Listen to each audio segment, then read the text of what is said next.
munaasabadan oo ay xilka kula kala wareegayeen gudoomiyihii hore ee degmada Baxdo mudane Yuusuf Cali Khayre iyo gudoomiyaha cusub ee uu dhawaan soo magacaabay madaxweynaha dawlad goboleedka Galmudug mudane Maxamed Cabdullaahi Muuse ayaa ka dhacday degmada Baxdo ee gobolka Galgaduud.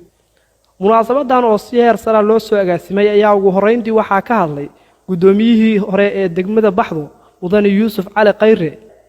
waxa uuna bogaadin dheer iyo talo siiyay gudoomiyaha cusub ee degmada Baxdo mudane Maxamed Cabdullaahi Muuse oo gudoomiyaha maanta xilka la wareegay. gudoomiyihii hore ee degmada Baxdo mudane Yuusuf Cali Khayre ayaa dawladda hoose ku amray in ay la shaqeeyaan maamulka cusub. maanta oo taariikhdu ay tahay 20kii bishii 12aad ayaantuna ay tahay axad saacaduna ay tahay 5 saac iyo 25 daqiiqo waxaan halkaan rabaa inaan ku wareejiyo xilkii gudoomiyaha aan soo qabtay xilliga ximan iyo xeeb inta kala aan shaqaynayay gudoomiyaha cusub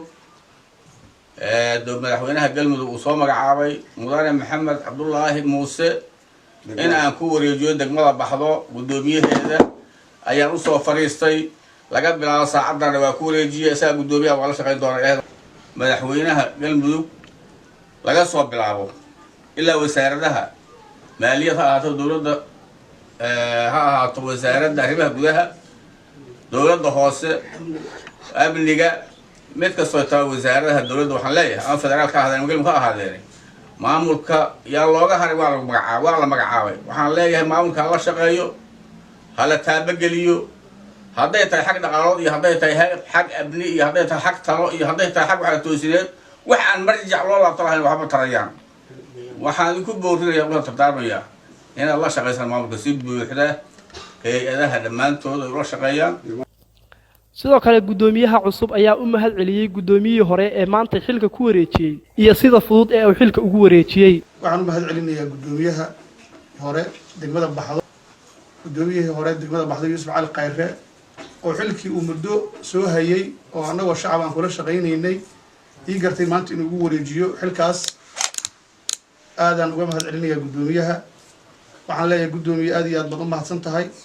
waxaad soo martay waqti runtii aan dareensannahay oo aad iyo aad u dhib badan oo culays badnaa dadku aysan ilbax ahayn oo shaqada aysan aad maaragtay aysan ilbax ugu ahayn insha Allah taala waxaan rajaynaynaa annagana